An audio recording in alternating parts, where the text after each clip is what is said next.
Good morning, ladies and gentlemen. We are today joined by Ms. Simin Askari. She is the Senior Vice President and Corporate Human Resource Business Excellence at DS Group.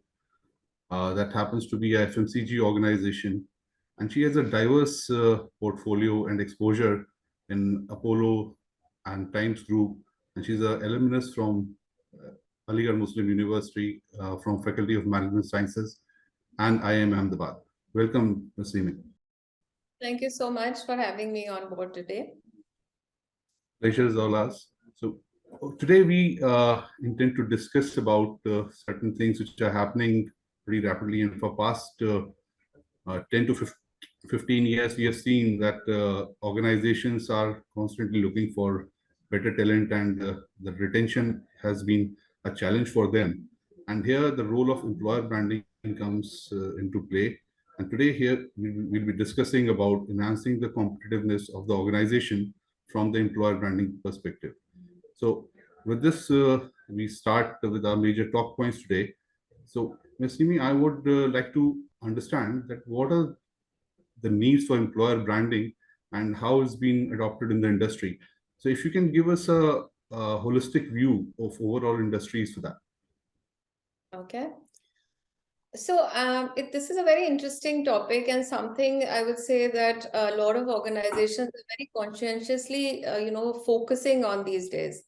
So what do you really, talk about when you say employer branding? In my mind, it's more like a storytelling. It's like what is your organization's reputation as an employer, not just with the prospective employees, but with your own employees as well. So what is it that people within and outside are actually talking about? Organizations, especially now that I'm in an FMCG company, we take a lot of, and we spend a lot of time building very compelling brand stories when it comes to our product brands, the services that we are selling, the products that we are selling. But it is very, very equally important to have a very strong employer brand, because that is really the way that you're likely to retain and attract, the top talent. We keep, in the HR fraternity, we keep talking about, war for talent and, how talent is scarce and that you're not able to get the right people and all of that. But if you have a strong employer brand and the presence is very strong, then you automatically start attracting the right talent. And I would say it is how you're marketing your company to the job seekers and what your employees internally also have to say about your company as a workplace. So industry-wide, I think there's not too much of a difference when it comes to employer branding. Yeah, the focus could be different, as in some may focus on, say, the salaries that they're offering to the prospective employees, or some may talk about the innovative things that they are doing and therefore attract people who would want to do work like that. But in a nutshell, I would say majorly people talk about the the workplace culture that they have, the transparency, the openness that they have, the opportunities for learning and growth that they have within the organization, because this is generally what an employee or prospective employee would want to know before deciding whether they want to join in your organization or not. You spoke about some criteria about why a prospect employee would look for an organization. And it could be security, it could be remunerations, it could be learning, as you spoke. So when we're talking about DS Group, how do you position yourself amongst the desired skill set that you're constantly seeking?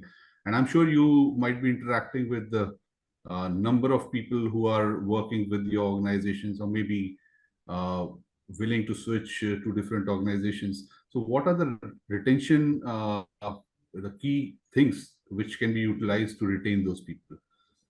So I'd like to understand basically DS Group's perspective from the retention as well as employee attraction perspective. Okay. So let's step back, let's take a step back first. When an employee is seeking to join an organization, what is it that they would be looking at? So typically there are 3 or 4 things that anybody, including any senior person also who would want to shift, from one company to the other, would sort of look at. First, of course, is does the company's values align with his own values? So, how is that alignment happening? Does the company's culture actually fit his or her personality? If I am a very, not a very aggressive person, then I would not like to go to an organization that is typically aggressive in its approach, at the workplace. What kind of team members are there? What kind of professionals are working in the organization? What kind of opportunities does one get to learn and grow and upskill themselves? Because everybody, irrespective of where you are coming from, you would want to go to an organization where there are ample opportunities for you to upgrade yourself, right? And what is the opportunity for growth in the organization? So in DS Group, we are approaching this, I would say, this concern of prospective employees, or this approach towards employer branding from various facets, I would say. So when it comes to attracting talent, I think what is most important and what we have been trying to do is try to be very open and transparent as to what we are, what we bring to the table. We know that when an employee comes into the organization, they would want to know what kind of growth opportunities are there, and therefore we've actually worked a lot on that. So we have now a learning academy in place, for example, and it's an AI and ML enabled academy. So it's not like you're just sending random learning material to people. It is actually hyper personalized. So today I want to go to from an X position to a Y position. I am actually able to see what is it that I need to really work on, and the academy and the learning course material will be sort of custom made for me. So when I know that this is the kind of attention to my requirements that is being paid in this organization, people would be interested to join in. Second is, and this is, of course, I'm actually telling people that this is how we are able to help you evolve professionally. We have a mentoring and a buddy system in place as well. So any newcomer who joins in, we try and make the first couple of days extremely comfortable for them by assigning a buddy, because we understand that the onboarding exercise is very important for anyone to come in and feel comfortable and sort of see how things are here. In terms of compensation, again, we have been working, we as an organization have not been very, very, I would say, great paymasters, but we realize that we need to be aligned to the market realities, and therefore we've done compensation benchmarkings with our competitors, and we have even recently in this last appraisal, we've done an extensive exercise to a partner of ours who's working on the PMS with us, to figure out what kind of corrections and market corrections need to be given to our people, and therefore sort of bringing our salaries also up to parity. So a lot of this work is happening, and talking about the culture and on the values, we have started being very active on social media. Earlier, if you would have noticed, about a couple of years ago, the only talk on social media would be about the brands that we are offering to the consumer. But today we are talking a lot about the employer brand itself, as to what kind of an organization we are, what kind of policies we have, what is the work-life balance that we have in this organization, what are the kind of fun activities that are happening, showcasing a true picture of what we are today. And I think that is very important, being open and fair and transparent. Not everything in every organization is, all positive and very, so-called rosy here. What we want to do is showcase what we are actually like. And even while we are, sort of recruiting and assessing people, we try and figure out, people who would be more aligned to what we are. We are an organization that truly believe in collaboration, that truly believe in listening to the others and valuing other people's opinions. And therefore for us, somebody who's extremely aggressive may not really work. So these are the kind of things that we are doing to sort of make our employer brand more attractive, and I think we are being quite quite fairly successful now. I'd also like just a thought, if you would like to answer on that. These days, the number of platforms which have come up, and I'll not name them, but employee assessment, outside the organizations are being done, and Yeah. they are made public and they are available for everyone. In this space, people, when they are looking forward to join, even if the joining to hiring process has become really tough now, because the moment he gets an offer and they go around and try to get the details of the organizations. Earlier, it used to be through references, and they would do the ref check with the employees and stuff. But today, everything is made available online, and thanks to the anonymity of the people who are reporting the stuff online. So that's somehow it becomes a deterrent while hiring to joining is happening in number of organizations. So, what is the strategy that we as HRs or the employers can look at, where they can sensitize and normalize the digital negativity that's being spread, because a person who's exiting the organizations might have said so many negative things to say, and they are available online for free access. So So is there I, anything that yeah. you'd like to suggest? Yeah, so I completely agree, with the digital, sort of world sort of exploding all around us.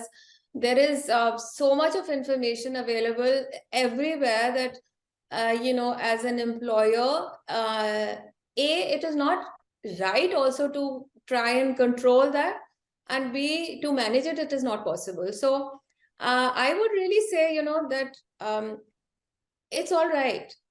People should, and they do have the right to go online and see what your employer reputation is all about, right? And what you are as an organization. As HR, our job is to take the feedback positively, even if it is negative, and try and work around it. So there would be people who would come and give us negative feedback. Okay, this is wrong, that is wrong. It's fine.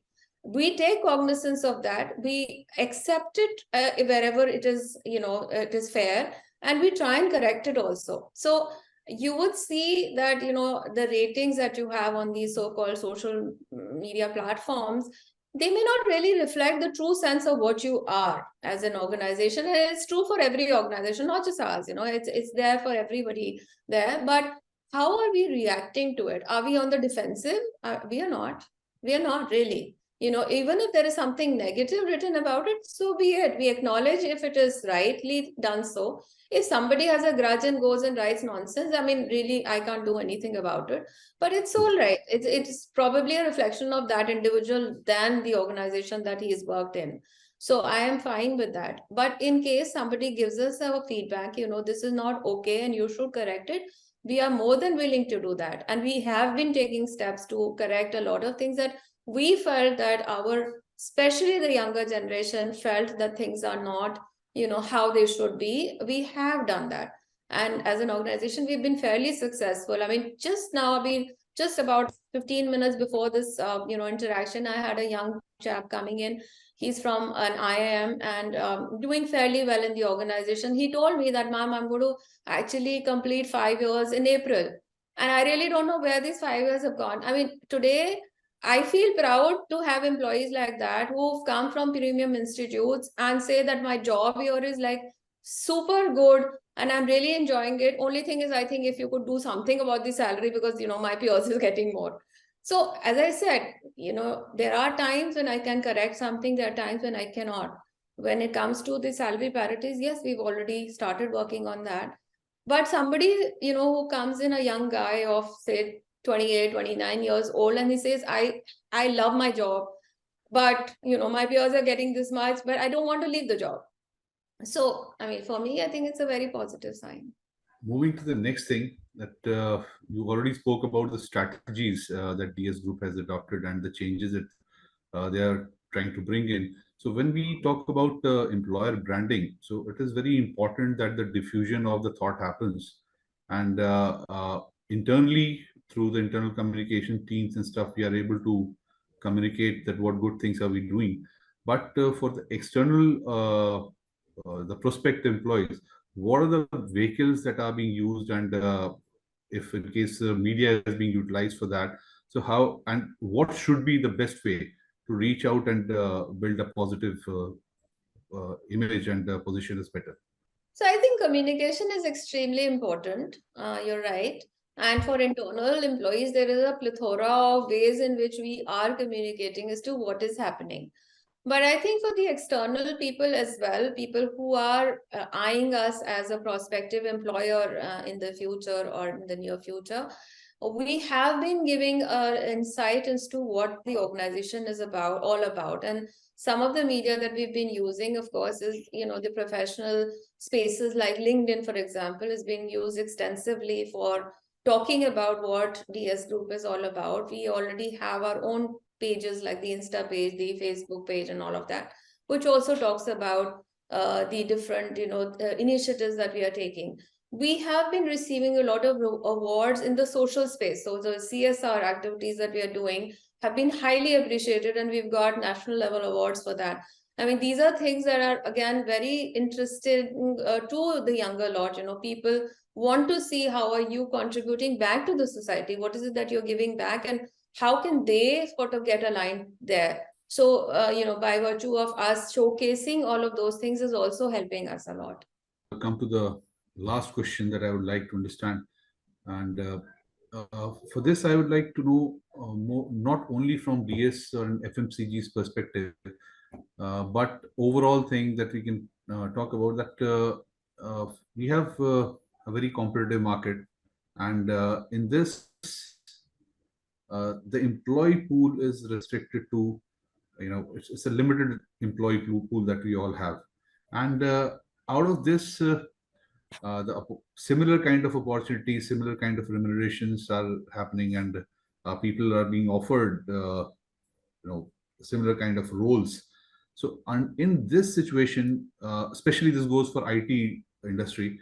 So, what can be the best things that people can think about, and certain ideas that you can share where using employer branding techniques, we can attract the right people from these pools? I really don't think there is any one size fits all sort of an answer to your question, but what is Yeah. very, I would say, common, what is very, I mean, which kind of the thread sort of that weaves through all of this narrative is that, every employer who wishes to build a great employer brand needs to talk and needs to be transparent about who they are in reality. Being open and being transparent and fair and being perceived as transparent and fair, I think, is very, very important.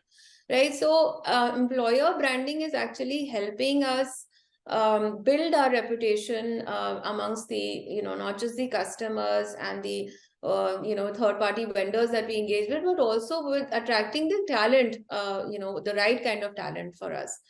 So, the ability to, sort of give this narrative and inform people as to what you are, I think is very, very important to build an employer brand. So certain things is, obviously be transparent, be honest, be genuine is what first and foremost you should be.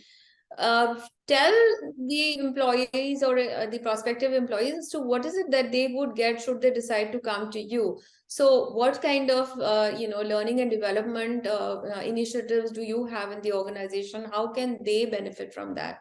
What kind of opportunities are we giving them? What kind of people are they going to be working with? Are they professionals? Are they people who are highly qualified, and therefore by virtue of working alongside with them, they are also going to learn a lot more. Talk about what kind of things are happening in the organization, not just from a work point of view, but also from a fun point of view. See, not everything is related to work, but how are you engaging with people? Are they enjoying what they are doing? Do we have employee testimonials to talk about how they have grown in the organization? Maybe having some kind of blogs, maybe have some kind of videos to show different activities happening. Also, I think one thing that is very important, especially with the younger generation, is what kind of diversity and the focus on diversity is there in your organization. If you are able to showcase that, that's also something that will help build a great employer brand. So I would say, not everything is what DS would be doing all the time, right?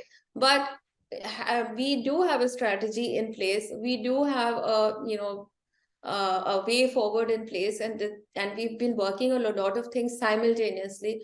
Therefore, kind of trying to have a bring about a positive change and dialogue surrounding our organization, so that we are able to ensure a higher talent acquisition as well as retention in the organization. That's great. One small thing that I'd like to ask is that there have been a lot of organizations which came in past, and they are high on valuations. A lot of money was flowing in, and suddenly you've seen a lot of retrenchment happening in those organizations. And I know, I've read case studies of some organizations in India which are 100+ years old, and the employees who are working there, maybe they are not as high on in terms of remuneration, but that organization gives uh, you know a path for to government of India to develop the policies, the better policies, and the people who work there will you'll find you won't see moving out of those organizations. They stay for till the superannuation happens. But of late, in the high valued organizations that came up, we have seen a lot of retrenchment happening. So Yeah. in 5 or 6 years, they come up and they make money. The profitability is there, but the concern about employees is not there. It's more about profitability because it's a valuation game. So what is your take on those? But they are able to attract a lot of newcomers and talent from the market. Yeah, but if you see the attrition in those organizations, that's also pretty high. So, some organization, and I will not say this is a, thing with every one of them, but in general, what is the tendency is to have a short-term goal and short-term, thing in sight, that do this and this is how you can. So you see, everything that is a fad, these organizations will adopt it. They will have the best of policies, the best of remuneration, the best of work culture, so-called work culture, I would say, not really, at least showcased around them, and therefore attracting people. But that's not necessarily sustainable. Ultimately, the basic aim of an organization is to make money, and by making money, they need to have policies which are sustainable, right? Which make sure that the people that are working with them are staying with them long enough to be contributing effectively. So, what is the point of having an individual come in, do a 2-year job, and then run away and go somewhere else and figure out something else? Or having thousands of people taken on board, and the very after about 6 months retrenching half of them. What is the point of doing that? So you see, organization like ours are where we are 95%, 9-decade old organization, right? People have been working with this organization for very long. What we realize is that not everybody may be highly educated, not everybody may know what is the latest happening around the world, but we as an organization have a responsibility towards them. And therefore, our focus on L&D, our focus on upskilling our people is more here. So that is, I think, what attracts people, what makes them stay with us. And, they know that this organization will take care of them, come what may.